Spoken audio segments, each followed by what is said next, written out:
Hello everyone, দেখো ব্রাশে Colgate নিয়েছি, যে স্নান টান করে নিয়েছি, রেডি হয়ে গেছি।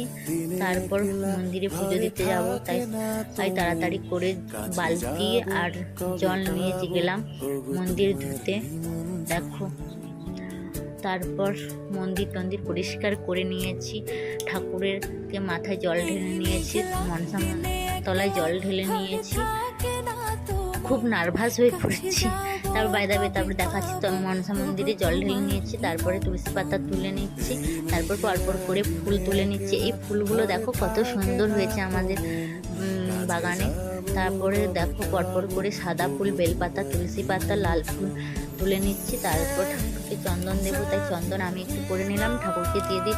তারপরে দেখো মা মনসাকে, তারপরে সবাইকে ধূপ টুপ দেখিয়ে তারপরে হরি মন্দিরে চলে এলাম ফুল দিতে। ফুল দিয়ে প্রণাম করে নিলাম, তারপর এসে করে মাথা চিরুনি করে নিলাম, তারপর একটা বিস্কুট নিয়েছি, খেয়ে নেব।